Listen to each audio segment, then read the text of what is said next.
Good morning and welcome to Today in LA. I'm Mike Amos, hoping that you're doing well this morning on a Wednesday as we head toward, we call it a hump day or whatever you want to say, but we're heading toward the weekend. And of course, everybody's excited. Of course, still a lot of football left, but basketball season starting, and it's going to be a lot of fun. And of course, the Christmas season. You can see old Santa's here this morning, and of course, we'll be getting ready here for Christmas. It'll be here before you know it. Of course, I want to remind you to shop Troy this Christmas holiday. Say, why go to Montgomery or Dothan or Enterprise or wherever and buy your Christmas gifts? Why not buy your gifts from right here in Troy? These wonderful merchants in Troy, and of course, remember, all those tax dollars go to great causes to make us have a wonderful place to live right here in Troy, Alabama. So shop Troy this Christmas. And, of course, I want to remind you of several other things going on. We've got the bowl season just around the corner, and Troy University hopes to land one of those bowl berths, and we'll know on Sunday officially where we're going. I've got a feeling, just to me, and this is just my feeling, is that we're going to Mobile to play in the, let's go to the phones right here. Good morning, you're on Today in LA. How you doing? Hi, morning. The bowl game in Mobile, do you see that's where we're going or what? Well, I mean, nothing's going to be really determined until this weekend. I guess it comes down to, Lafayette, you would assume, will be beat by Appalachian State, and then, where Appalachian State will definitely go to Appalachian State will definitely go to New Orleans, and then after that, you got to think Troy with the best record in conference would have their second choice. But you know what, Mike? I think they're going to give it to the runner-up. No, I don't think. I do. I believe that you're going to find as much as you. I mean, Lafayette would be. Lafayette's going to the Cure Bowl in Orlando. Lafayette would be 6-6. Well, I don't care. Lafayette. Now, who you got to worry about is Georgia Southern. Now, I would say Mobile would probably decide between Georgia Southern and Troy. Georgia Southern won out. I think Montgomery's trying to get Georgia Southern. I think the Camellia Bowl is really going after Georgia Southern. Well, the biggest bowl game after New Orleans Bowl is by far Mobile. And that's the what's the name of that bowl? That's the Dollar General Bowl. The Dollar General Bowl. You're exactly right. I'll tell you what, I was coming back from the beach the other day, and in between Andalusia and Georgiana, this is hard to believe, but on 55, there's $2 Generals in that stretch. Oh, yeah, exactly. Nowhere. And they're coming up everywhere. I tell you, I wish I had stock. Dollar Generals are everywhere now. I mean, there's one out past Spring Hill there. Yeah. I wish I had stock in Dollar General. I really do. But just like we said yesterday, going to a bowl game, it's great for the players. And, even if Troy did end up in Montgomery, Johnny Williams puts on a great bowl game. Oh, hey, let me tell you, I'd love to go to Montgomery. You're right. It's one of those things where I think the biggest thing is if you can play a MAC school for Troy. I think Troy would compete a lot better against a MAC school. The big thing that's out there is the 22nd of December compared to the 15th of December. If you played in any other bowl, it would be the 15th. And the only bowl left would be the Mobile Bowl, which is on the 22nd. Yeah, well, it used to be on the 23rd. You remember 2 years ago, I went down there, and you had gotten a ride down there with somebody to Mobile, so I went down there to the game. And, of course, we had a good time before the game, and we drove back Christmas Eve, and my wife was not happy. Well, it looks like the game will be played on the eve of Christmas Eve. Yeah, that's a lot better coming back the 23rd compared to the actual Christmas Eve with the 24th. Yeah, that's right. You start gathering on the 23rd, which is the day after. And, of course, like you said, it's always a wonderful party atmosphere. It kicks off the Mobile Mardi Gras and all that. They have a huge Mardi Gras parade. Of course, both bands, the Troy band and it'll probably be a school from the up north, Mike. It's the MAC, the Mid-American Conference. Yeah. And looking at some of those teams. I mean, Troy. It'd be funny if Troy played,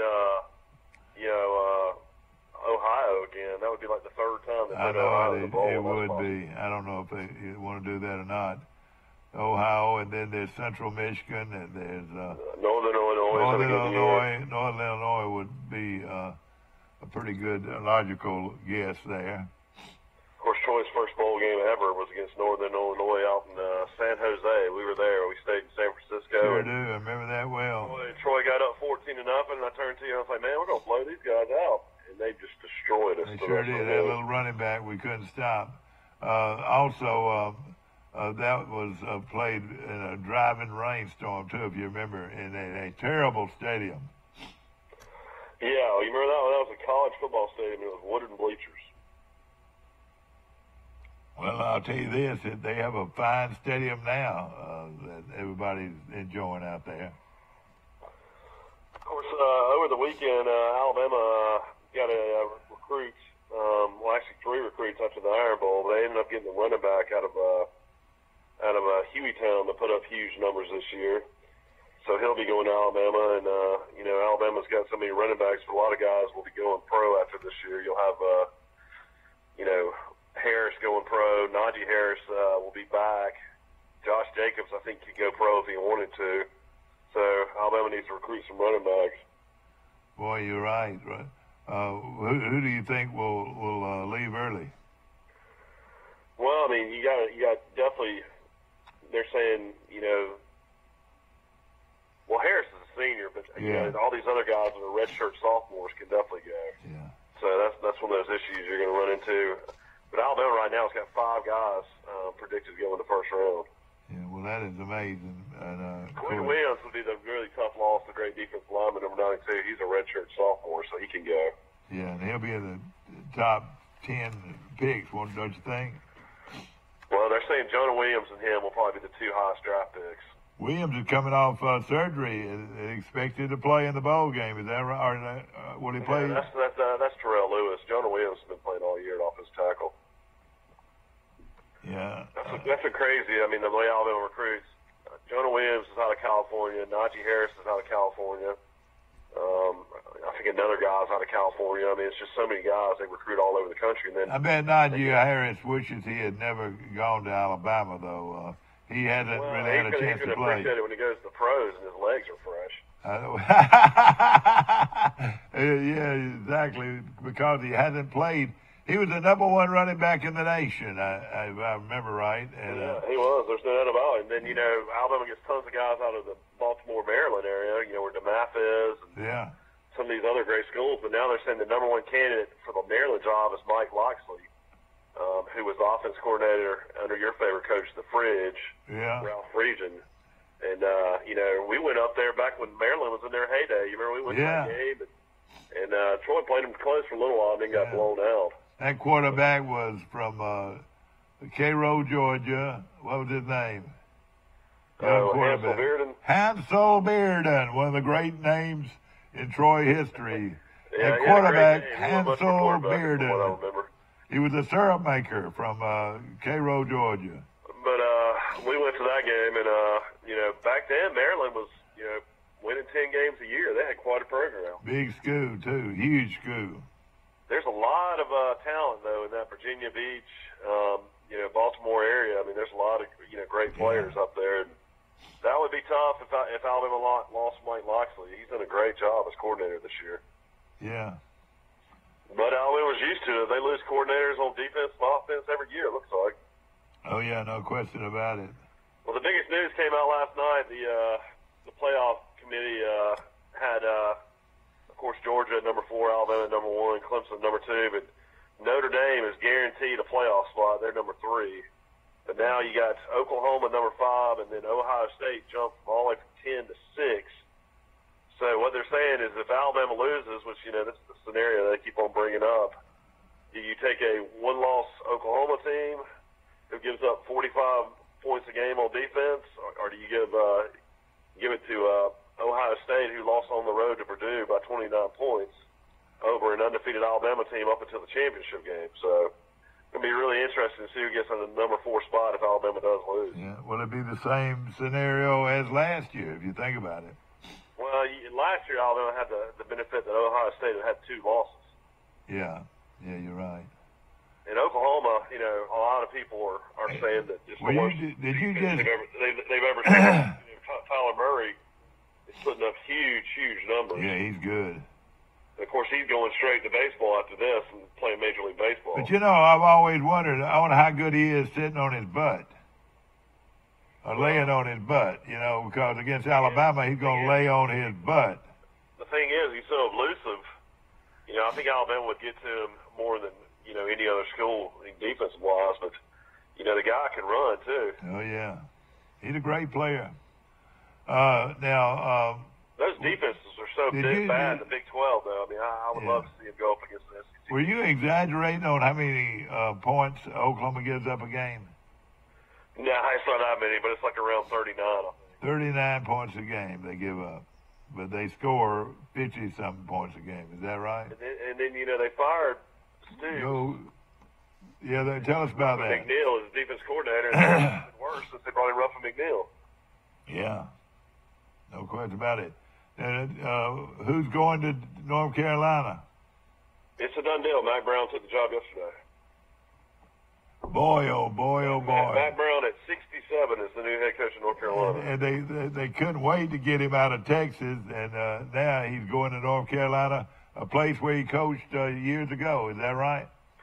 Yeah, they said there's 2 schools in the country right now that have a former national championship coach in football and in basketball. Name those 2 schools. Gosh, I don't know.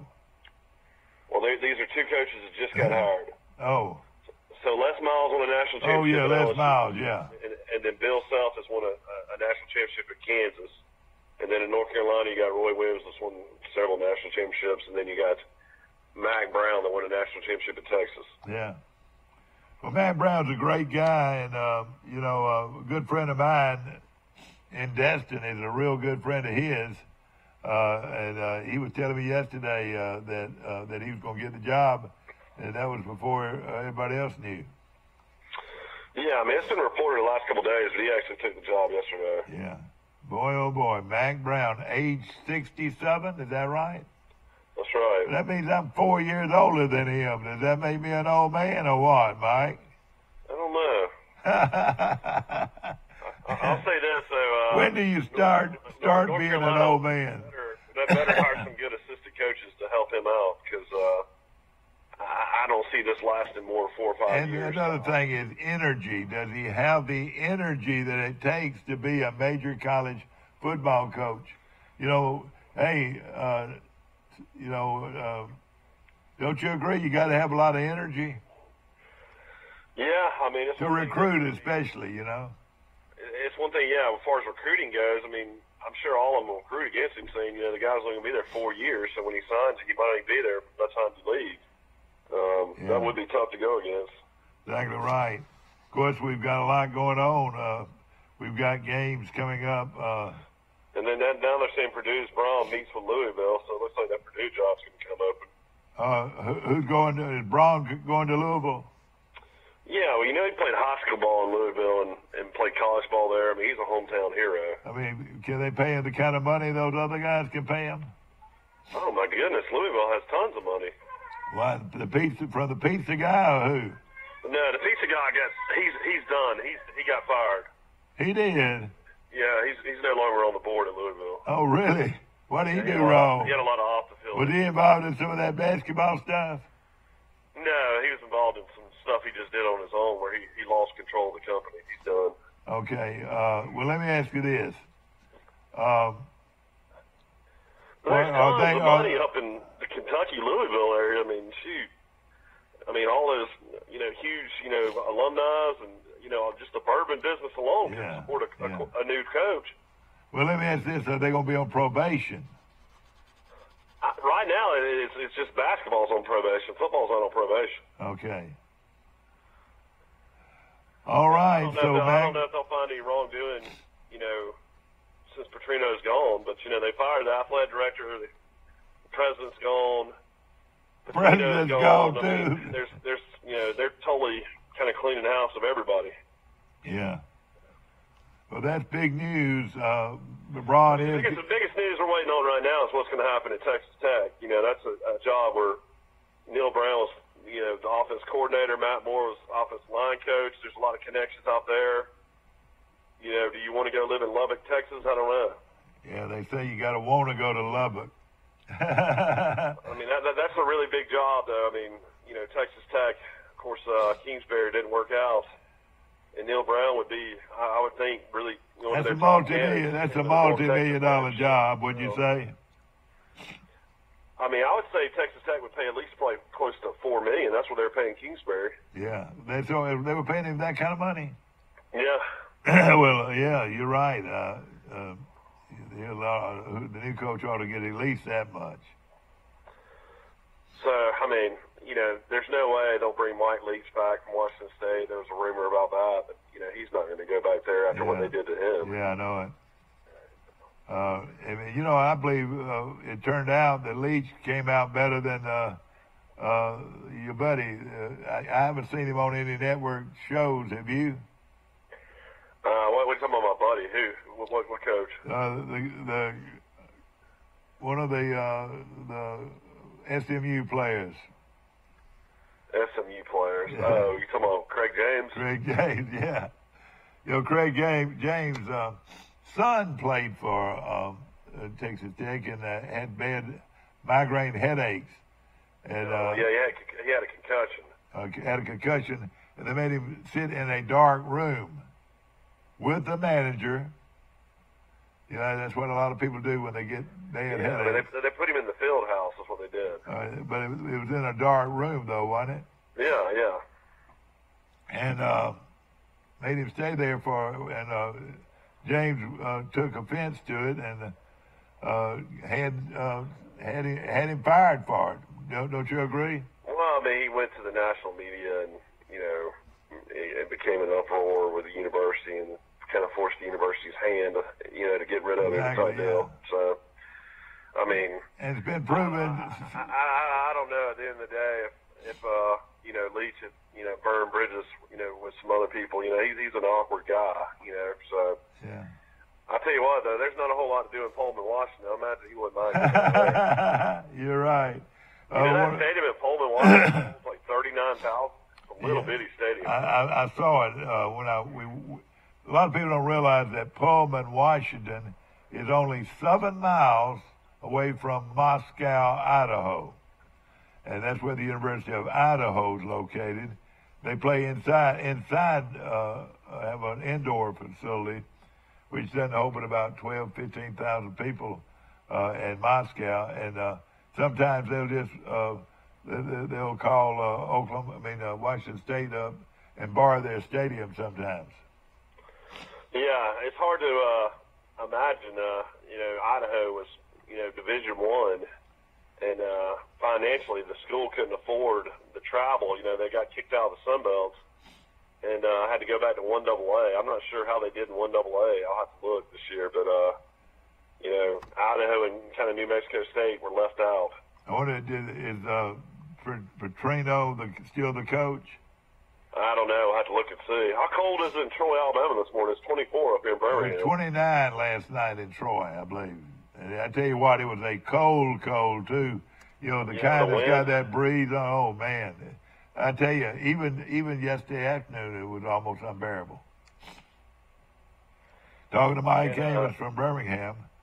They have announced 8 new members of the 2019 Hall of Fame class, Alabama Sports Hall of Fame. Of course, you used to be on that selection committee. And here's the new class. Antonio Langham, which I'm surprised he's never even been in there. Great player at Alabama. And then this would have made Bud Casey very proud. Tommy Agee goes into the Alabama Sports Hall of Fame. Tommy Agee from Maplesville, Alabama, Mike. Football coach is Bud Moore. Don't know who Bud Moore is. I remember Bud Moore, yeah. Former Kansas coach and Wishbone coach at Alabama, assistant coach at Alabama. And then I know this guy, and of course his son's big on the radio. Bill Burgess, former Jacksonville State head coach, will go in. Well, very, very deserving. Great guy. And then soccer star Catherine Reddick Whitehill. She was a star on the Olympic team from Birmingham. Baseball player from South Alabama I know very well. Put up huge numbers in the major leagues. Luis Gonzalez. Louis who? Olympian Willie Davenport. Yeah, remember Willie Davenport. The AHSAAA, I met this guy several times. Executive Director Steve Savarese will go in. Yeah. Oh, man, that's great. That's a great honor for Steve Savarese. I remember Tommy Azy being more of a blocking back for Bo. I mean, I know he was. He was. I know he played in the pros for a long time with Dallas. That's why they liked him so much. He was willing to do the dirty work, and he was a solid player. You're right. But he came out of Maplesville. He's from Maplesville, Alabama. That's right. You know, he finished his college career, though. I guess let me apologize. He finished his college career with 1,700 yards. Oh, really? 13 touchdowns. Wait a minute. He did play. In what year? A little bit more. You're right. Of course, all those great. Bill Burgess was a letterman and fullback at Auburn University. Did you know that? Oh, yeah, I knew that. I know him well. In fact, his son came to Troy his freshman year. Yeah, I remember that. And he was, Bill Burgess was coaching high school ball at the time. And I got to know him through the O2s, and great guy. He was a head coach at Woodlawn in 1966, and he later coached at Oxford High School. And where his I tell you what, though, and I think he'll tell you, he learned everything he knew about the wishbone from Chan Gailey and Rick Rhodes. He saw them win national. Did you know Willie Davenport was born in Troy? No. It said born June 8th, 1943 in Troy. No, are you serious? That's what it says. Something. Of course, I can remember Willie Davenport running the hurdles and ran against Richmond Flowers, the freshman phenom out of the University of Tennessee, and Flowers beat him, Mike, in the hurdles. Competed in the 110-meter hurdles in 1964, 68, 72, and 76 Olympics. Yeah. Oh, he was a great one, no question about it. He was born in Troy. I guess that's the connection. That's why he was able to go into the Alabama Sports Hall of Fame. Bill Burgess, though, back to my story about him coaching at Jacksonville State, that's where he got all his claim to fame. After watching his teams lose to Gailey in 84, and Gailey and them won a national championship, and Rick Rhodes in 87, and they won a national championship at Troy. He saw that he better go to the no-huddle beer or no-huddle wishbone offense, and he led Jacksonville to one or maybe two national championships. He only won one in 1992. And he had a quarterback out of that could run that thing, and I tell you, that offense, that no-huddle wishbone, was hard to stop, buddy. Bud Moore, you're correct. Moore played football and baseball at Alabama, then went into coaching with assistant stints at Alabama, Kentucky, Texas A&M, and North Carolina. Became the head coach of Kansas. It was the Big 8 Coach of the Year, and led Kansas to a 7-5 record and upset over Oklahoma. That's right, and they ran the wishbone, and he later on, after he retired, he owned a beer distributorship in Pensacola, I want to say. So he came down this way and so forth. Appreciate all of our sponsors this morning, especially our good friends at Dixieland Dental, located 9 miles north of Dothan on Highway 231. Dr. Michael Precise, Dr. John Strength, Dr. Damon Strength, and Dr. Robert Precise make up one of the largest dental clinics in Alabama. We appreciate them very much. Also, I want to say hello to my good friends over at Bird Drugs this morning, and they're open for breakfast as we speak. And it's a great breakfast. If you love good eggs and bacon and grits and toast and biscuits, delicious breakfast now being served right now at Bird Drugs on the corner of downtown Troy. We'll take a short break. We'll be right back. At Wiley Sanders Truck Line, we support our military. That's right, not a $1,000 sign-on bonus, but $1,200 sign-on bonus at Wiley Sanders Truck Line. Thanks for your service. Thanks for your service. Wiley Sanders Truck Line, we support our military.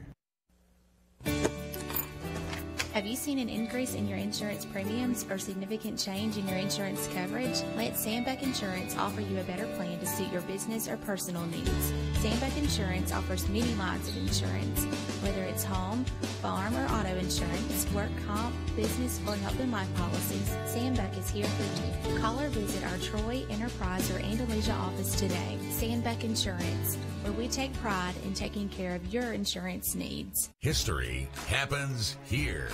The 5th annual Raycom Media Camellia Bowl is back. Get your game day tickets now with ticket packages starting at just $20. Get the ultimate tailgate experience, then enjoy the luxury of a Guardian ESPN zone. Or see the game unfold from the sidelines at the Wind Creek Hospitality Field Suite. Get your tickets now at CameliaBowl.com. The Raycom Media Camellia Bowl kickoff is at 4:30 p.m. December 15th at Crampton Bowl in Montgomery. History happens here. At Cost Plus 10%, we offer your favorite brands at the best price. At Piggly Wiggly, we keep it simple. We price our products at cost, then add 10% at checkout. We carry all your favorite name brand foods, and we accept manufacturer coupons. Find us on Facebook and see our weekly specials. I'm on. Yeah, we got all three of you on now. That's great. All right, Will, what's going on, buddy? Not much. Will Matthews is our guest on our show this morning, and, of course, calling from Dothan or Ozark. Well, actually, I'm between. I'm on the way to work. Okay. Of course, you've been in the law business a long time. Of course, the Matthews Law Firm's been in Ozark, since the mid-50s, or how long? 1956. 56. And, of course, one of the law... Well, I know you were looking for Georgia, Alabama tickets. Did you get any? Oh, I had several people call me, Michael, but they wanted the cheapest ones that were offered to me were $6.50 a piece. Oh my goodness! Oh gosh! And that's ridiculous. So I'm gonna go to my daughter's and watch it with her in Mississippi. I can make a legal bet on the game too down there too. While I'm I know. I haven't been over to Mississippi yet to the sports books, but I heard a lot of people have been going over there. The last time I went down there, Michael, you're not going to believe this, on Sunday morning at 8 o'clock, there was 300 people in line waiting to bet on the pro game. Yeah, you're right, yeah.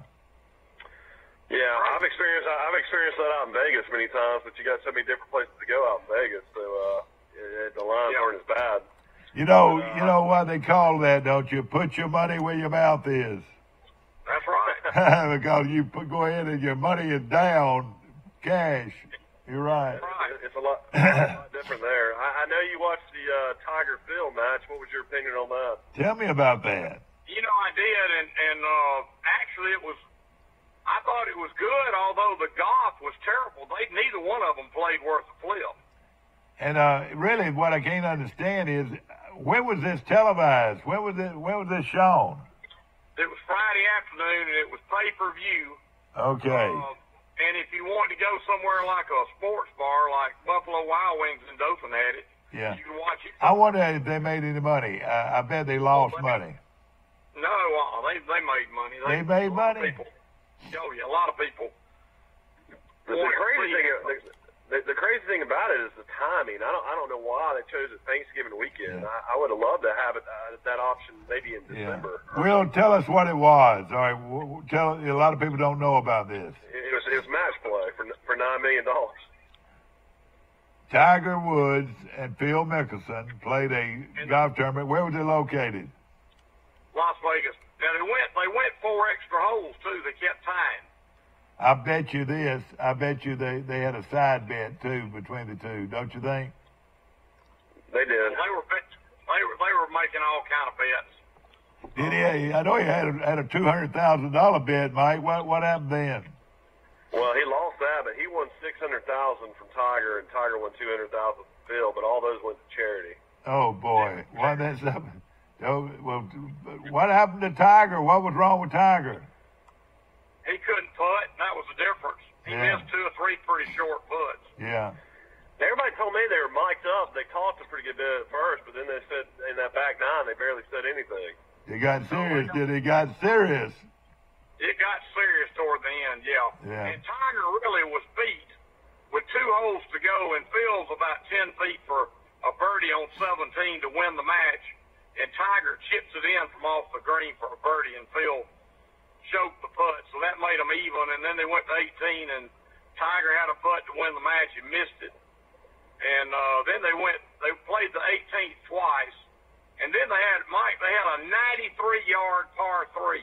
Oh no. That they played over. Give me Phil on that. Like Phil beat him with a birdie, and they had lights out there, Mike, because it was dark. Oh boy. They put lights out there. Oh gosh. What a match. Will that be, you think that will be seen on television? I'm sure they'll have it on the Golf Channel before long. Yeah. Oh yeah, they will. They will. Exactly. But Phil was very gracious.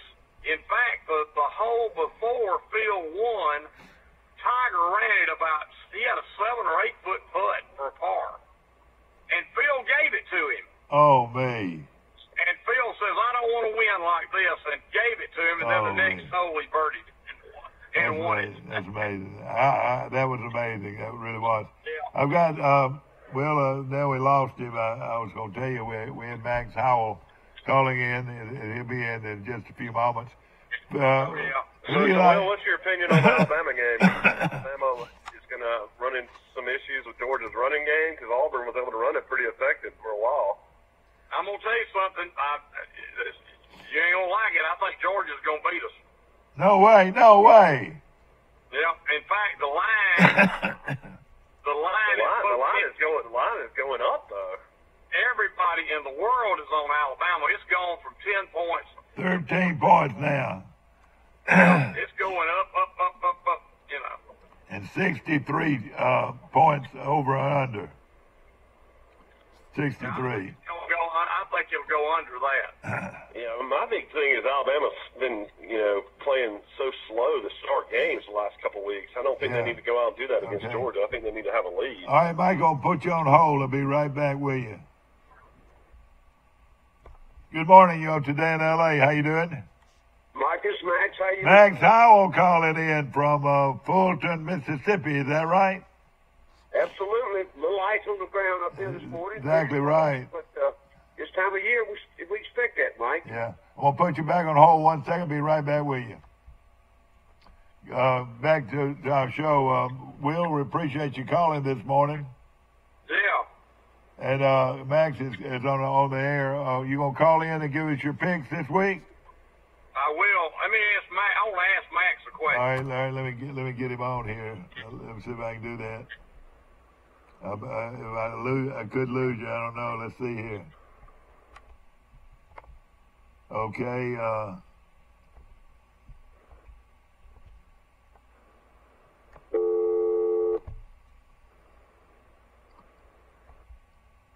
All right, here we go.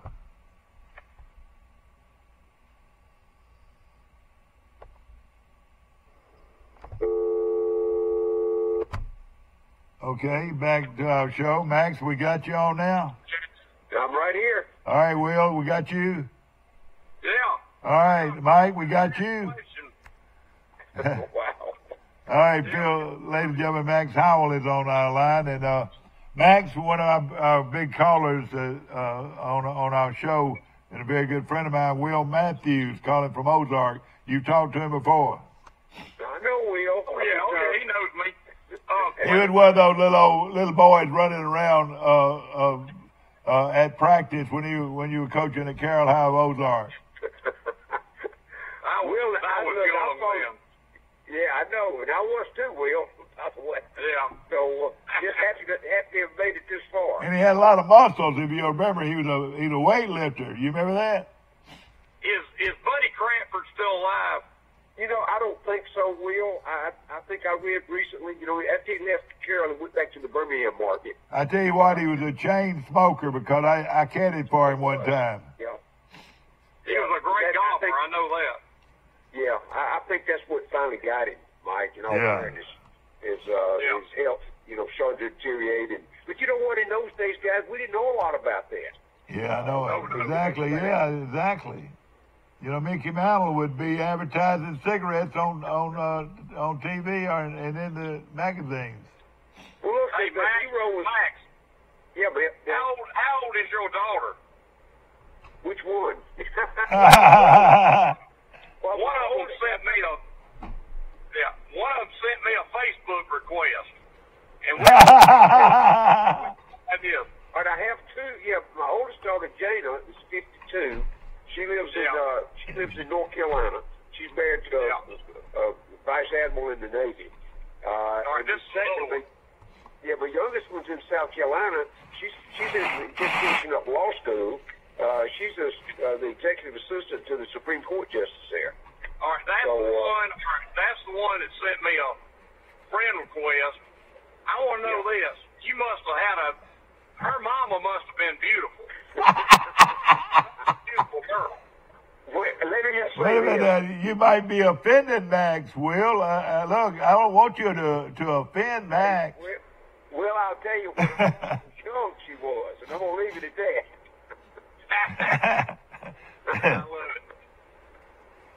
I told Mike I've got a bad feeling about this game Saturday. Bad.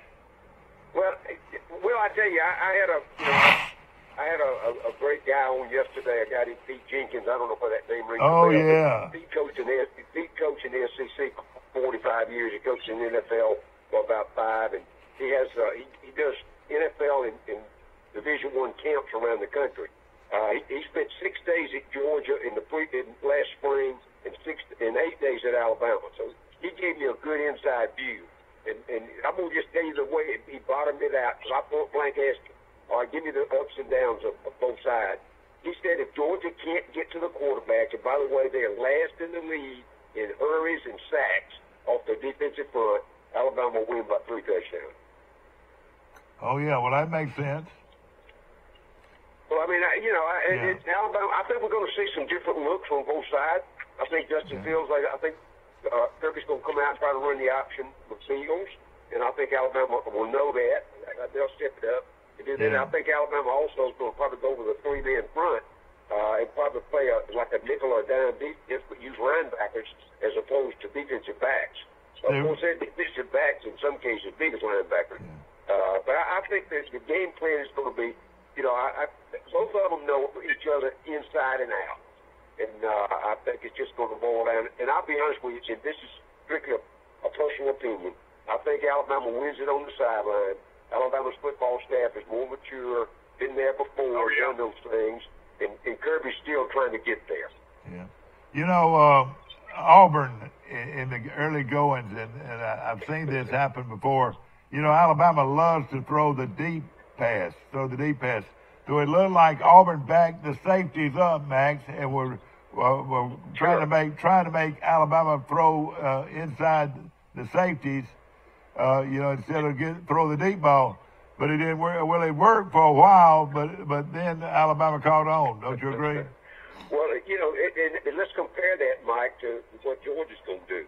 If Georgia tries to run a nickel or a dime and try to bring a corner or a defensive back to get to Tua, then that's going to cut down their pass coverage. Georgia's going to try the same things. They're going to try to make Alabama throw underneath. Yeah. You're going to see play action, the first or second play, and Tua's going to throw it 40 yards down the field. That's just to loosen them up. If they can complete it, they'll score. Yeah. But that's what, that's exactly right. That's a game plan to make it throw underneath. But I'm telling you, Alabama's going to put 4 to 5 receivers in every pattern. If they bring in 5, they'll leave a tight end in or a back to block. But if they don't, they're going to have 3 wides and a tight end and a back in every pattern. And all of them can fly. Alabama is so fast. Absolutely, all of them can fly. And if you can't run with them, then you're going to get beat. That's exactly what happened to Auburn. They could not run with those fast receivers. And I think Georgia's going to have to blitz. They're going to have to. Yeah. Oh, yeah. If they do, I mean, it's going to be which medicine do you want to take? Bring it and let him throw it quick to a flare or a slant across the middle. If you bring them, if you play loose, then you're going to run the football. Yeah. You know, I bet you'll see Hurt. I bet you'll see Hurt some. I bet they'll bring him in sort of early just to test their run out a little bit. That wouldn't surprise me, Mike, at all. I think we're going to see I've got a question for Max. Max, what was the deal with Malzahn making changes in his contract to save his job from getting fired? You don't know exactly what it is, Will? The booster group that the big part of that contract never signed off on that $49 million deal. They never signed off. Basically, so it wasn't guaranteed? What? It wasn't guaranteed? No. The booster club never signed off on $49 million. That was a publicity, and that was Gus's trying to put. No, let's go back further. That's Jimmy Sexton pushing the envelope. I can tell you that right now, and it didn't work. Is he Malzahn's lawyer too? Absolutely. Agent? Yes. Oh yeah. He represents all of them. Oh man, He's talking about a conflict of interest. He represents just about every coach in the SEC. He has 29 guys, 29 clients, and most of them all are, either head guys or coordinators. I wouldn't doubt if our guy Troy wasn't in with him, He needs to get with him. Yeah. Neil Brown needs to hire him. All right, now before we're going to come back to Alabama, but I've just got to mention, you saw what North Carolina did, Max. What do you think about that? Well, I think here's the deal, as I understand it. Mac Brown's going to be there a couple of years ago. He's moving to the athletic department. He'll be the athletic director probably. And Gene Chizik, if he decides to go for sure, then Gene will end up being the head football coach. That's the way it's unfolding. Well, they're going to bring Gene Chizik. He's already coached there once, hasn't he? Right. Yeah, and he did well there. He did well there. Yeah, he did. You're absolutely right. And I think he'll do another good job. He ran into some stumps. Guys, look, it's hard. Let me tell you this. I bet the Auburn job might be the hardest job in the country. It is, Mike. You know why? Because nobody knows who's in control down there. Yeah. I'm telling you. And they're liable to do anything. I mean, I heard rumor that they went after Bob Stoops, was threatening to bring Bob Stoops in. Have you heard that? Not coming. He's not coming to there. He ain't going to get in that mess. Why should he? He's a millionaire.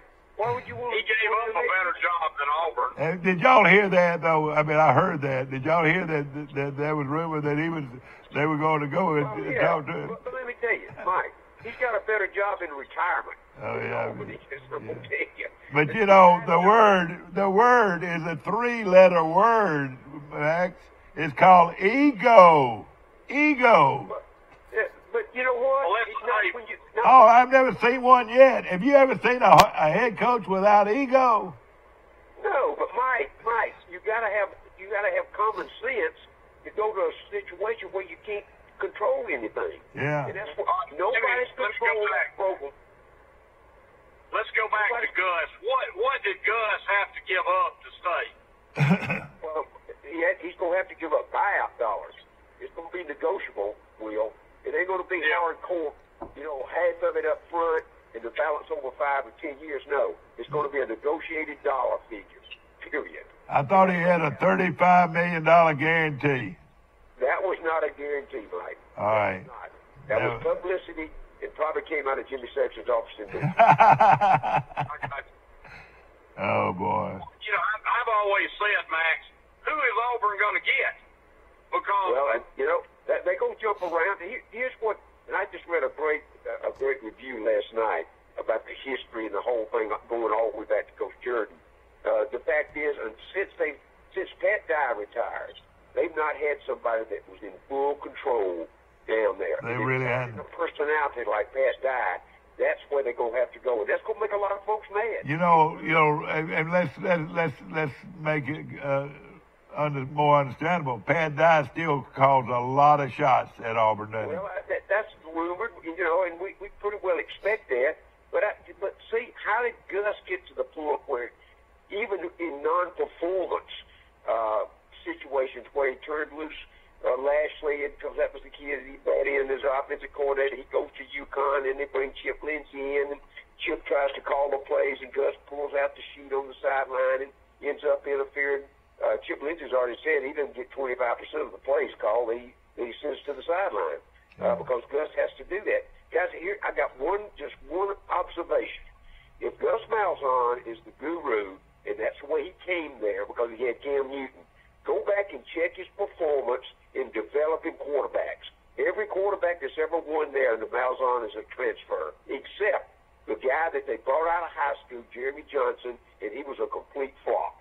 Yeah, so I'm telling you, right. if you look at a guy like him that lives and breathes off of developmental programs like he tried to do with his offense, that has failed. When he wins with more talent than he does coaching. Well, you know how he got in coaching, college coaching? He got in college coaching with Mitch Mustang out of Arkansas. He coached the Mustang, and the Mustang went to Arkansas and won his first 8 or 9 games.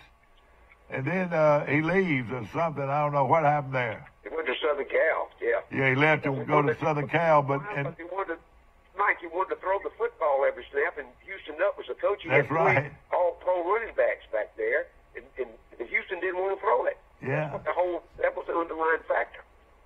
That's right. And now let me go a step further. You know how he got there? It wasn't Houston Nutt that brought him there. It was Frank Broyles. Okay. Yeah. Now, he called the shots for years and years. Absolutely. I mean, as long as he was there, he called the shots, didn't he? Mac, what has happened to Houston? What has happened to Houston Nutt? Houston doing CBS, like the Midwest somewhere. He's occasionally on the set with CBS, out of New York. But I saw him this past weekend. But most during the season, he lives in Plano, Texas. His wife's got a big horse farm out there. And remember, between Ole Miss and Arkansas, he picked up about $16 million. So he didn't, he didn't have to work. He doesn't have to worry about it. I thought he was good on the air, and also the former UCLA coach. Do you know him very well? It's on radio so much. You talking about Newhouse? Yeah, Newhouse. Do you know Newhouse, Max? Only all the problems he had at Colorado. He tried to run that basketball school, and he got caught with, gambling on campus. Yeah. No, I don't know him very. But they say he's a great guy, and of course he's, I like to listen to him and hear his comments and so forth. We were talking about one of the great the situation at Texas Tech, where there was rumors that somebody wanted to bring the old coach back. Mike Leach. Yeah. Well, Mike Leach has done all he can do at Washington State.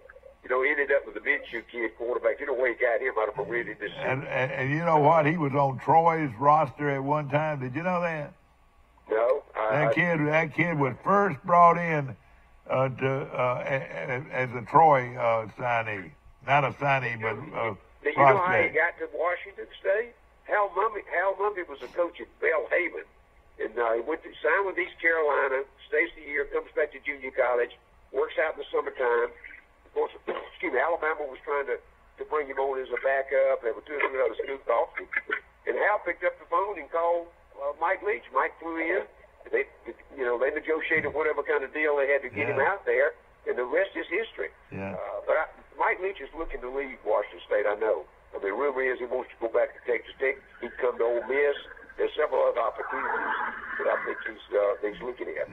Yeah. Somebody can't. Has Ole Miss signed that interim coach to a big contract, or? No. And I love Matt Luke. He's a great guy, but the job's too big for him. They've got to get him out of there. Yeah, it's right. He's been on the staff 10 years. He inherited all the crap that Hugh Freeze left, and he couldn't change the coordinators. Both of those guys were making $1 million apiece on a 3-year contract. He had to live with that worst defensive coordinator in the league, in Wesley McGriff. He's already been dismissed. And the rumor is right now that they're going to try to get through recruiting and then probably make some additional. They've already fired the president. God. On shaky grounds right now. Oh, man. They have to clean house from top to bottom. That is amazing. Freeze, what's he doing? He's an offensive coordinator in the U League out in Arizona. NFL League.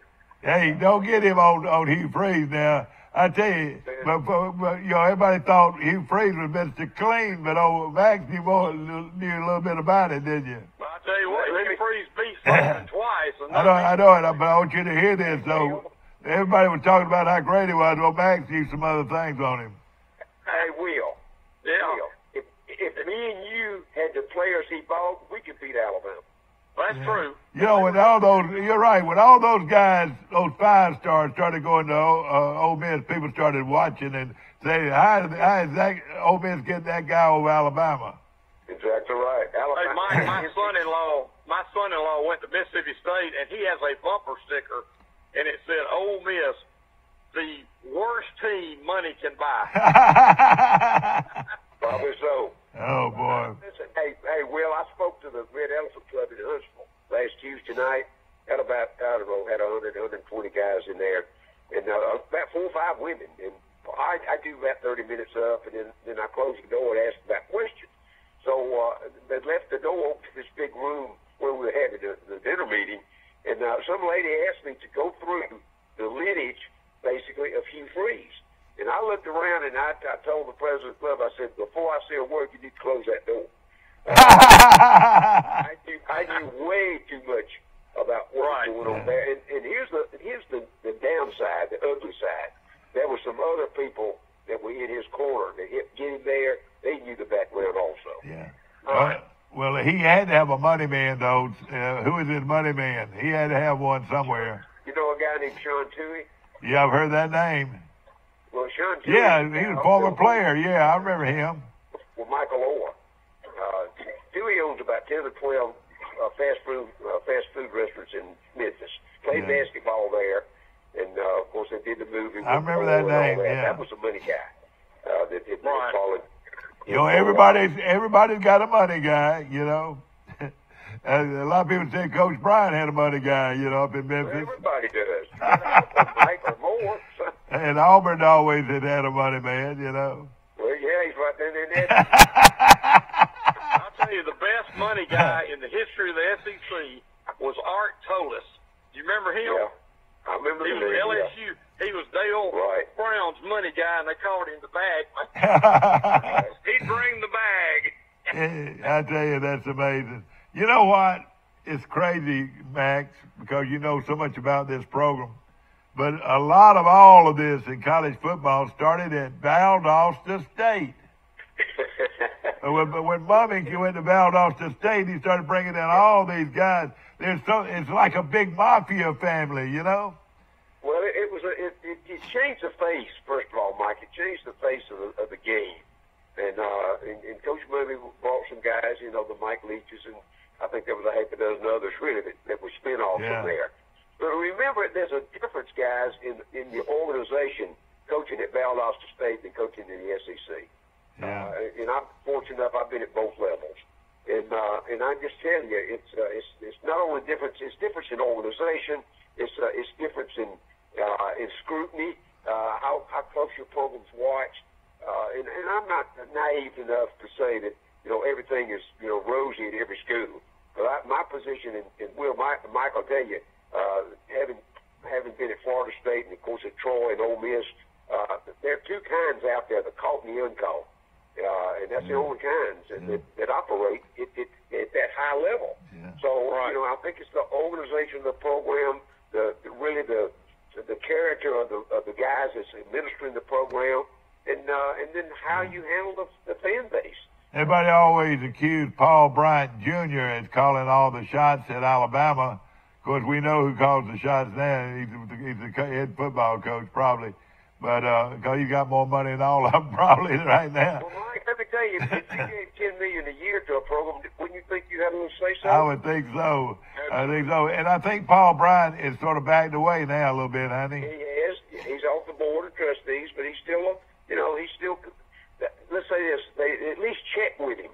Yeah. Yeah, I'm sure. You know, whoever, though, everybody thought Mal Moore was crazy. Said, you mean you're going to give that guy all that money to come to Alabama and he just playing 500 ball down in Miami in the pros. You remember that?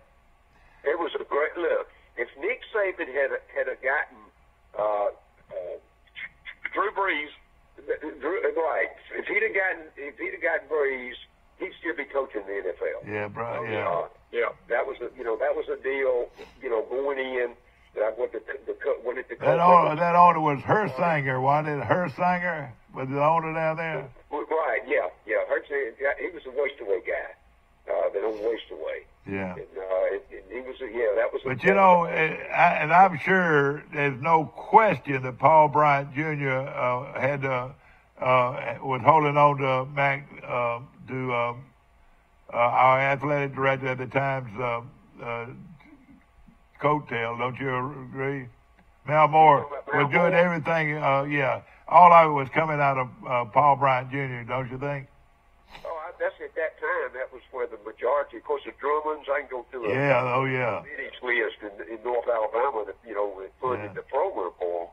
But and a lot of it was silent money, and I know that. But here's what, a lot of folks want to kind of tag because of short memory, and they want to tag Coach Bryant and Nick Saban as building the Alabama program. Guys, Alabama had a lineage long before those guys showed up. Yeah. What's happened with them, with Alabama now, that's just an extension of what happened way back in the 20s and 30s. Yeah. So, that's the history that particularly young folks today have no clue about. Yeah. We'll take a short break. We'll be right back with Max Howell and Will Matthews right after this. At Wiley Sanders Truck Line, we support our military. That's right, not $1,000 sign-on bonus, but $1,200 sign-on bonus at Wiley Sanders Truck Line. Thanks for your service. Thanks for your service. Wiley Sanders Truck Line, we support our military.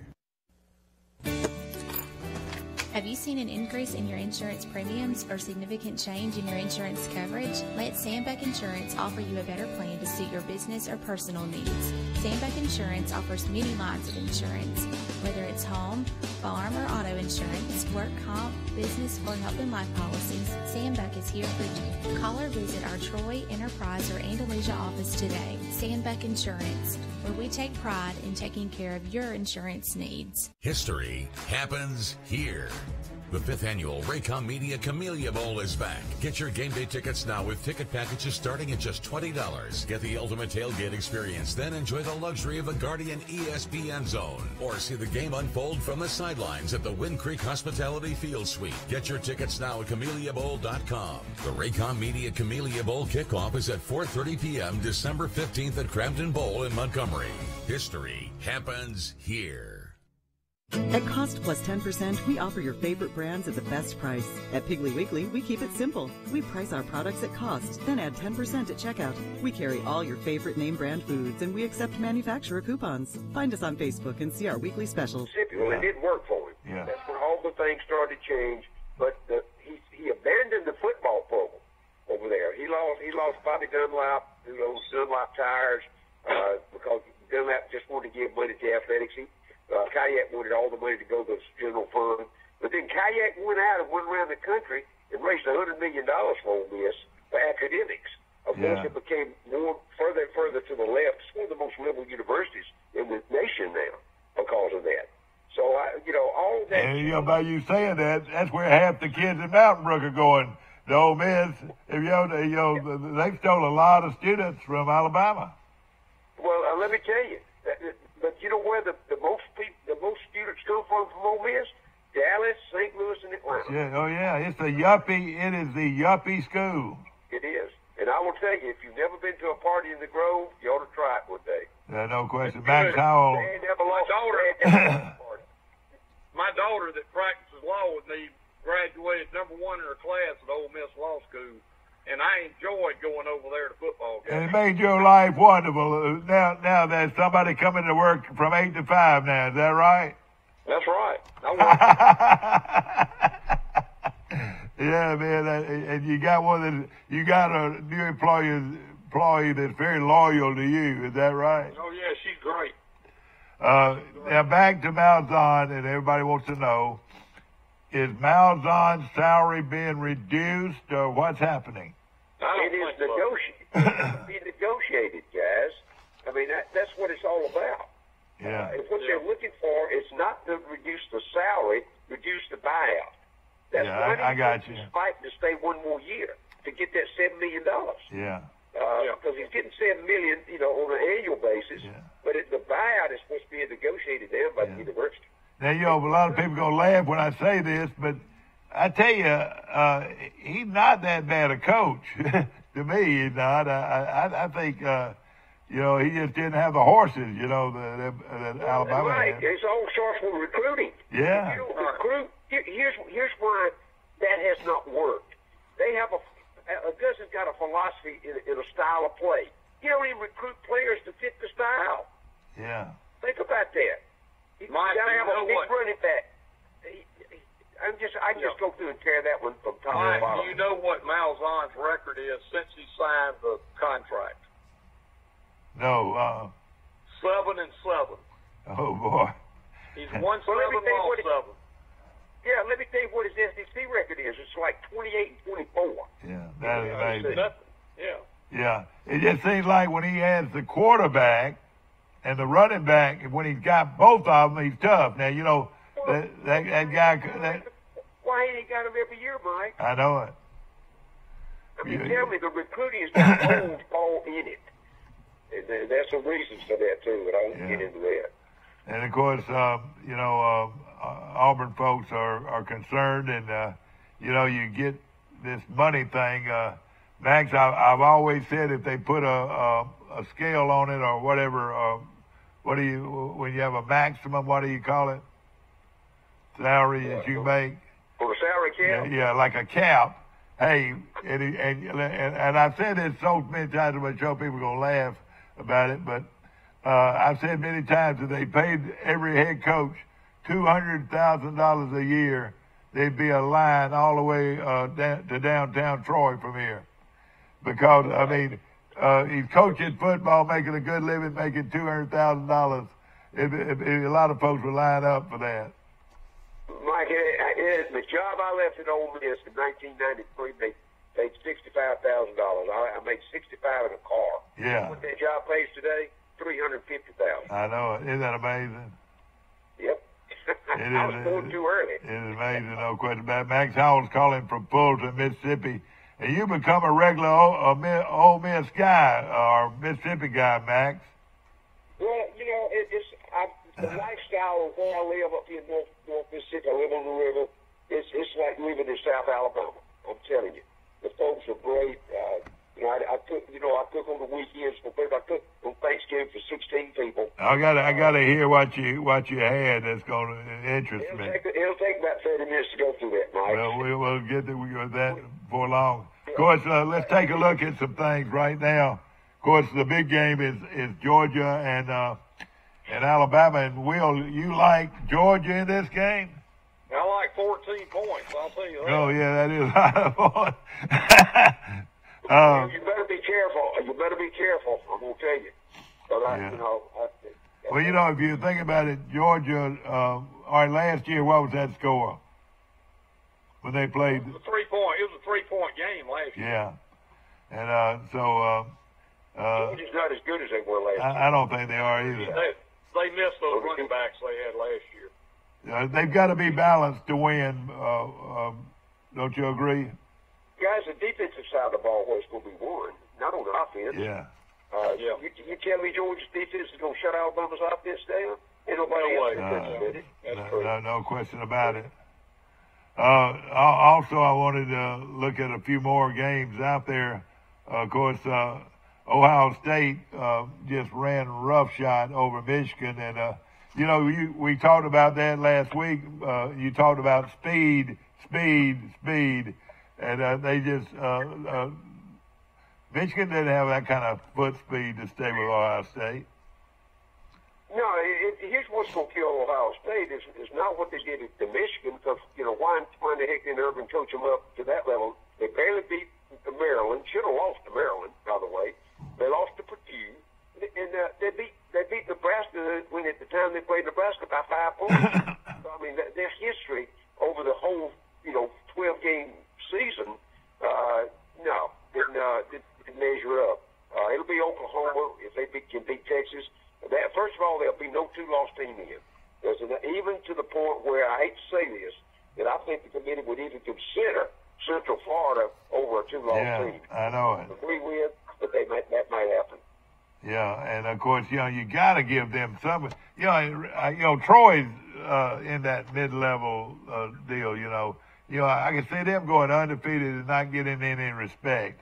It's a shame that Mike, it's not respect. That's a wrong word.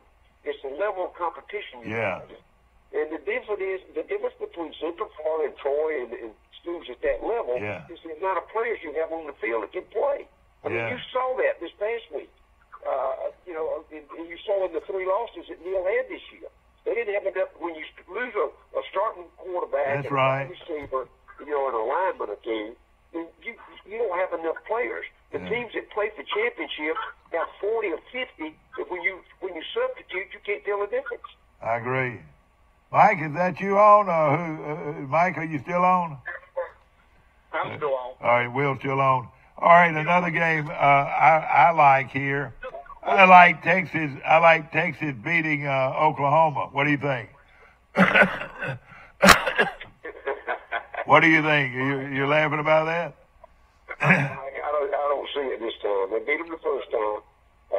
Look, Kyle Murray, shut Kyle Murray down. They like to play 13 to 14 on defense. He's good, isn't he? I don't think they can do that. I like Oklahoma in that one. I think they got too much momentum. But Murray, other than Tua at Alabama, is the best athlete. Remember, Murray turned down $8 million to go play pro baseball. Yeah. And Clemson is playing Pittsburgh, and that'll be a walk, don't you think? Oh yeah. Clemson will. And I love what Dabo said the other day. That he may start looking around if the fan base is not happy by the number of points. Yeah. That's the first thing that popped in my mind. Somebody from Ohio State must have started contacting him. Yeah. But I think probably Urban takes a leave of absence or steps down. And these are for conference championships and bowl recognition. Of course, Ohio State's playing Northwestern. Now, this old boy at Northwestern can coach, but I don't think he can coach against that kind of offense. Well, it's the amount of talent, Mike, that Northwestern will have versus Ohio State. That's why the fan base is really upset.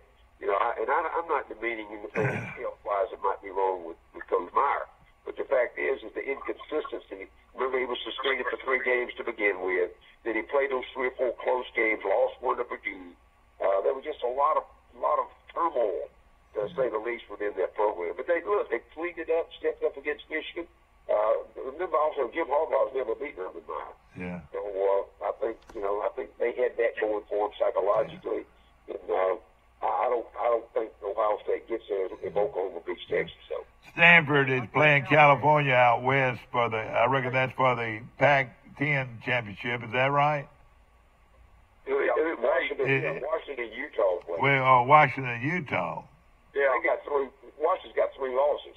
Yeah, I'm looking. I don't see that game. Oh yeah, they're playing on Friday. I'm sorry, they're playing on Friday. Yeah. Mike. Yeah. Do you know how bad Northwestern is? Guess who they lost to this year? Who? Akron. Oh, did he? Oh, boy. And you know who the head coach at Akron is, don't you? Yeah. Terry Bowden. Terry Bowden, yeah. Yeah. But I'll tell you something that's so bad about these conference championships. You've got Middle Tennessee State playing UAB. Well, I don't even see it. Yeah, I don't even see it mentioned here. They must be playing on Thursday or something. But you got Middle Tennessee playing UAB. Last Saturday, they lost to UAB lost Middle Tennessee State 28-6 or 28-3. Now they fix to play each other again at Middle Tennessee. That's where Tony Franklin is. He's done a great job at Middle Tennessee. But why? Can you believe this? The same teams are playing each other after back to back. Well, Mike, if in fact the playoffs and with the top 4 stay as they are today, Alabama will play Georgia again. Yeah, that's where it could be. You're exactly right. That's some of the flaws. See, I'm an 8-man playoff guy. I think it ought to go to 8. That league maybe give the first two teams a bye or whatever. I think there's a way to structure it because I think it expands the coverage for college football, and the financial end has got to be out of the sight. That's what the bottom line is anyway. Well, I mentioned Circle Insurance today. My good buddy Sam Judah, you know him, don't you, Will? Yeah, I grew up with Slammy. And I tell you what, he's been in the insurance business a long time. A big, large insurance agency in downtown Ozark, right out there on Andrews Avenue. Of course, Will, another thing, Max, about these. Hey, Max, I bet you remember Sammy's daddy, Durwood Judah. Oh yeah, I did. Was he the Coca-Cola man? Durwood, and that's his uncle. All right. Well, I heard the Coca-Cola man for years and years for Alabama was that guy that worked for Coca-Cola in Ozark. Herman Judah. Herman Judah, yeah. And that was, every area had a guy. And Alabama's guy in Ozark was this Herman Judah. And Herman and Larry Bryant were close friends. Right. That's what you call organization, guys. Okay. Exactly. In fact, they had Ellis Beck, Dexter Wood, and Wilbur Jackson on the same, starting the same lineup from Ozark. Well, yeah, but you go back when we were there. Joe Kelly went, and Joe could have gone anywhere. That's right. He sure could have. Degree from, he wanted to get that degree from Alabama. If he'd gone to Florida State, he'd been an All-American. He would have been. Because he's a drop-back passer. He could have gone pro baseball out of high school. Oh yeah. But I'm gonna tell you something. Joe Kelly is a multi-millionaire living. Oh, I know it. You're right, and of course he was a great player, no question about it. Of course, again, you take a 3-loss Louisiana team playing App State for the conference championship, and they say now the runner-up in that game will be going to the Cure Bowl, in Orlando. Do you know about that, Max?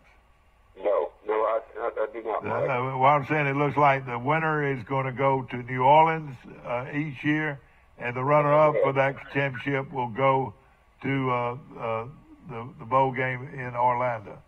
Where is Auburn going? The Weed Eater Bowl. No, I don't know. But I did a bunch of shows for the Tulane Weed Eater Bowl, Mike. Yeah, I know it. I'm not making fun of it. I'm just joking. Now, what's the bowl in? Is that the bowl in Shreveport, or that? Yes. Yeah. Right. Yeah. Yeah. That's Tim Brando's. That's Tim Brando's bowl. Yeah. What happened to Tim Brando? I don't ever hear from him anymore. He's on Fox. Yeah, I have him on the air with me a couple of times already. This good football. Yeah. He does Fox. He's a good guy. Isn't he a good guy?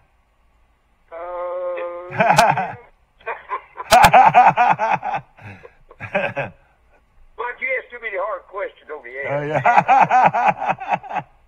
Oh, I got you. Well, listen. Let me tell y'all a good story. I went to it was Saban's first year, and they went to the Shreveport Independence Bowl, and they played Colorado, and it was the best bowl experience I ever had because I stayed in a casino down there, and I won a bunch of money, and my daughter was playing in the band in the bowl game. Yeah. For Alabama. Well, I'm gonna tell you, I did it literally. I've done like 4 or 5 shows from there during that time, and those people, they epitomize what the bowl trip should be about. They take care of the players and the coaches, and I mean they really do. They support that thing from every business in town. You know, Johnny Williams told me that that as far as a bowl game, taking care of players and coaches is the Cotton Bowl. He just raved on the Cotton Bowl and what a great bowl that is. I was fortunate enough. I was in the Sugar Bowl and I've been in the Fiesta Bowl out in Phoenix. I've done 2 or 3, but I think really when it comes down to it, Mike, a lot of those big bowls got a lot of money, but getting the volunteers to really take an interest in your program. Of course, I didn't go just as a fan. I was on the staff that would have had a chance to go to some of those bowls and really participate. But it was it's a unique experience, and of course I've said for years it's really not about the bowl experience; it's about the opportunity to practice 3 extra weeks for the spring training that you got coming up for next year's team. All right, I've got something to tell you. If Georgia beats Alabama, I think Alabama is out of the bowl picture. I believe Oklahoma or Ohio State will go past Alabama, and then you got to go with the undefeated Clemson, undefeated Notre Dame. If Georgia beats Alabama, I believe Alabama is out of the picture. Why do you believe that? Well, because of Oklahoma and Ohio State winning. Ohio State is the worst 11-1 team in America. Yeah, but they killed the so-called best defensive team in America, 62 to 39. They didn't kill Missouri. Purdue. They didn't kill Maryland. They didn't kill Nebraska. I know it. Their head football coach had to sit on the sidelines for 3 games. Yeah, 62 to 39 blowout, and then also Oklahoma. What I'm saying is, you got to go with those undefeated teams. You got to take Georgia if they beat Alabama. That would be Clemson, Notre Dame, and Georgia. Then you're gonna take Alabama over Oklahoma or Ohio State. Absolutely. I just think. By far the best one-loss team in the country. I know, yeah, exactly. But at the same time, Mike, and Alabama will still win the national championship. Oh, I'm not saying they won't, but I just got a feeling these voters are going to take either Oklahoma or Ohio State if Georgia beats Alabama. The backlash they would get from that, and I know Alabama, basically, the people are tired of Alabama winning all, but they win. And no, I can't see it. So you see the same thing happening that happened last year. First of all, I can't see Alabama losing, first of all, to Georgia. I'll be honest with you. Yeah. Just don't think it's going to happen unless Alabama turns it over 5 times. Yeah, exactly. Haven't done that yet. Yeah. I was saying before the game last week that the winner of the Ohio State-Michigan game would be in. I think if Michigan had won it, they would have. Yeah. Look, there's an underlying, I don't want to say feeling, but underlying motivation out there from a lot of those committee members. They don't like Ohio State. They don't like Urban Meyer. Yeah. Do they like Alabama? Do they like not many people like Nick Saban. They like the winning part of Alabama because they do it. Yeah. Hey, why do you think Tua is the top quarterback in the country, regardless of what Kyle Murray does? Because Alabama's won the number of games they won, and the way he's performed. Yeah, exactly. I'm just saying. This is not my wishes by any means, but what I'm saying. First of all, I don't think Georgia's going to beat them, but that's the scenario. All right, now let's go to ball here. All right, Alabama should beat Georgia, and it's going to be between Oklahoma and Ohio State. Do you agree? Oklahoma. All right, I know, but you do agree that it'd be one of those two, don't you think? Yeah, I agree, absolutely. All right, so that's all right. So really, those games, Texas has got to beat Oklahoma, and then who's gonna walk. Who's gonna walk right in there is Urban Meyer and Oklahoma, Ohio State. I think Ohio State beats Northwestern. Oh yeah. So it looks like to me. It's got to beat Texas, and I really believe that's going to happen too. You think Oklahoma will beat Texas? Yes. All right. So what do you do? Toss of a coin, or what do you do? Oklahoma over Ohio State. You already got it. Oklahoma's going to stay at number 5. Now if Georgia falls out, which it looks like they will, then Oklahoma moves into the. All right. Yeah. Okay. It'll be Alabama and Oklahoma in the first round. All right, so that would be a good one, but it's the same, except for Notre Dame. It's the same group, or is that right? Who was the Final Four last year? Notre Dame's original play, it's the way it's lined up right now. Yeah. Clemson will beat them. Oh, yeah. Clemson will beat them bad. Yeah, they will. I don't know. Clemson showed a little bit of South Carolina moved the ball well on Clemson. But Mike, Clemson does that every year. When they got 3 weeks to get ready, look, it's going to be between Alabama and Clemson. I don't think there's any doubt right now for the national championship. And I personally don't believe Georgia will beat Alabama, but I'm just saying if that happened, would those other teams jump over Alabama? No, I don't see it. I can't. Look, Alabama's got every vote. Basically, while they've been at number 1, I think 63 out of 65 every week. Yeah. And we're talking about solid programs, Oklahoma and Ohio State. You're talking about solid programs. They're not solid, Mike. You don't think so? You don't think their programs are solid? Tell me how Oklahoma's defense can give up 56. They win 58 to 50. Yeah, I know. I agree. I'm just saying there's gaps in their program in both of those. Well, Ohio State gave up 50 to Maryland. Yeah. I know it. It should have gotten beat. Exactly, yeah. I was wide open in the end zone. Yeah. When they threw the two-point conversion. Hopefully this will never even be, but it is something that these guys up north, all the media up north, Let me tell you, don't pay attention. Call Las Vegas and see what they say. Oh yeah, well I know that. That's the only party. That's the only. Alabama has not been an underdog since how long, Will?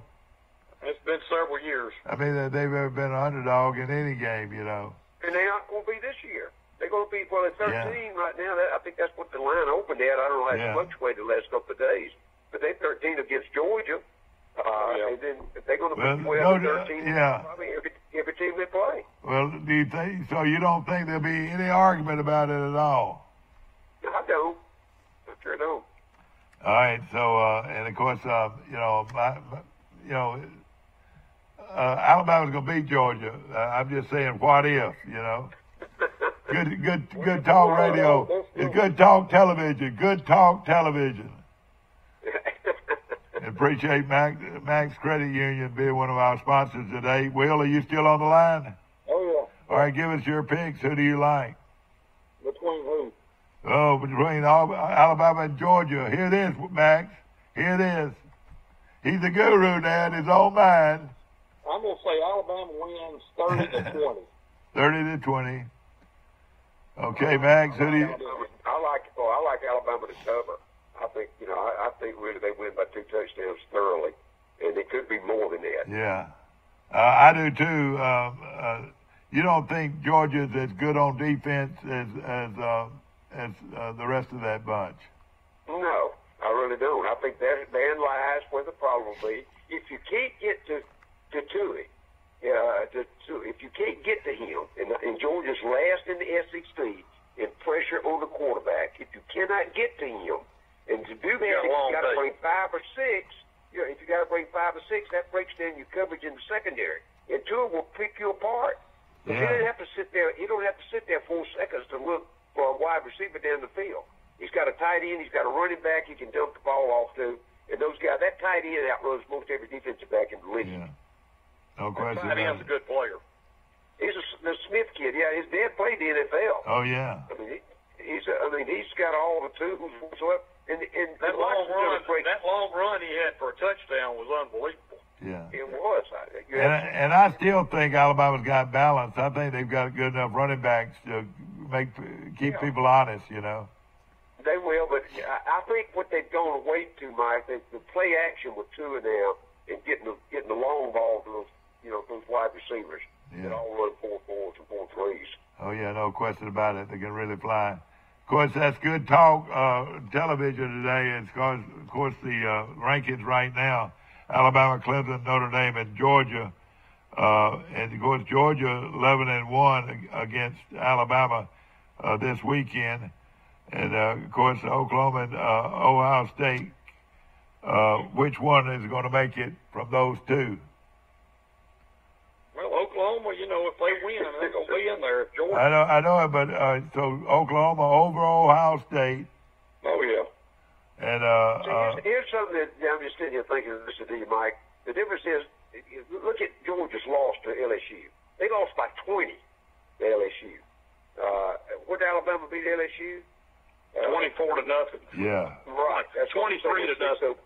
So that's a 43 point swing between Georgia and Alabama. Yeah, no question. So I don't think they win by 43, but that's why I think they win by they cover at least.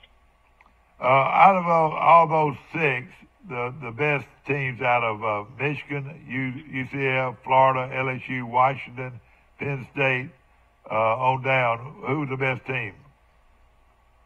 Did you think Florida was playing very well at the end of the season, did you think? I don't think there's any doubt. Of course, look who they played. I know. I saw two terrible programs in the last weekend. That was Florida State and Louisville. They were the worst two teams. Boy, isn't that amazing that Florida State has let it come to that? Isn't that amazing? Well, it was a wrong hire. Who should they have hired, do you think? I don't remember I don't even remember now who was in the running. But after Jimbo left, Florida State. Yeah, talking about Florida State. All right, Charlie Strong and Taggart were the two that it was down to. Well, and I was South Florida. I was on the staff with Charlie when we were at Ole Miss, and a good guy. But I'm gonna tell you, Charlie. Here's the thing about he admits he will admit to you probably that taking the Texas job was a wrong move for his career. Politics, he couldn't handle that, and I'm gonna tell you, Florida State had gotten almost to that problem. Yeah, that's right, and a lot of people like this Memphis coach. A lot of people like him, young coach, and of course a lot of people like Brown at Troy, but I don't know if he's ready for that kind of job. That's a top 10 job, wouldn't you think, Florida State? Oh, well, it is. I mean, Coach Bowden built that thing to a level that Jimbo followed it up, and of course Jimbo I think kept pushing. And Jimbo's where he ought to be right now, guys. We didn't talk about the game with LSU last week, but he's turned that program completely around. And if anybody in the league can challenge Alabama, it won't be LSU; it'll be Texas A&M. Let me ask this: what would Bear Bryant be making today, and what would Bobby Bowden be making today if they were still coaching? That's all supply and demand, Mike. And where they are.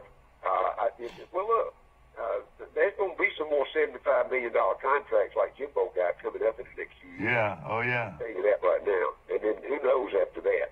Yeah. And after it gets to that level, how do you measure that?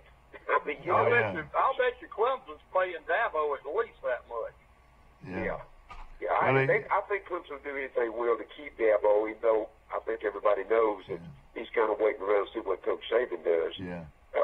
But it's and I don't know why the lash out came this past week. Dabo usually is pretty insulated from controversy, but he really lashed out about him maybe looking somewhere else. My first thought was when I read that article was that somebody from Ohio State ought to call him. All right, real quickly, what did you have for Thanksgiving? Will, thank you so much. Enjoyed your conversation. See you guys. All right, Will, thank you.